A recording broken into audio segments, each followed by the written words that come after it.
Si Marbal Buena, ang chairman ng grupong Manibela. Nagsimula po kami noong 2015 na itinatag yung SM Malls Integrated Transport Terminal. So mga magkakasama kaming transport group sa loob ng SM, diyan kami nagsimula. Simula noon na nagkaroon kasi ng problema sa iba-ibang mall terminals ng SM. So yung kaming mga nagte-terminate sa loob ng SM, contract kami ng isang korporasyon na sila na ang hahawak sa amin at mag-i-increase yung aming mga terminal fees.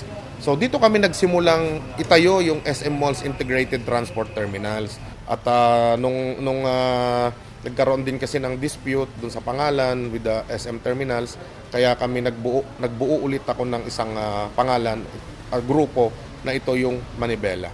So nung nagkaroon ng pandemic, dito na unti-unting lumabas yung Manibela. So 2019 founded itong Manibela at doon na nagsimula. So pandemic hanggang ngayon.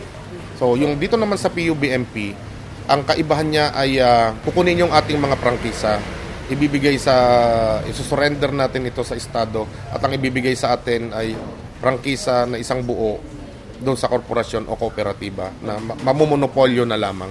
At ang masaklap nito, wala tayong proteksyon doon sa programa.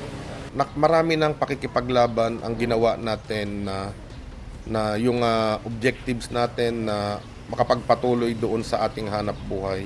Pero yung ultimate goal natin na wag mawala yung ating prangkisa bilang single operator at ma-extend yung validity ng ating prangkisa na hindi ito nire-revoke after 5 years ng kanyang validity. Ito yung ultimate goal ng Manibela. Ang panawagan natin sa gobyerno, ang apela natin sa ating Pangulo, kaya po kayo iniluklok sa inyong posisyon, sa inyong pwesto sa Malacanang para po bigyan ng hanap buhay ang inyong mamamayan. Hindi po para tanggalan ng kabuhayan yung karaniwang jeepney drivers at operators na magre-resulta po doon sa kawalan ng kinabukasan o pagpapahirap ng kanilang pamilya at higit sa lahat sa mga commuters na araw-araw dito lang umaasa sa pangmasang transportasyon. Kaya naman, sabay-sabay tayong manawagan, PUB, Fail Out! Viva Sura! Viva!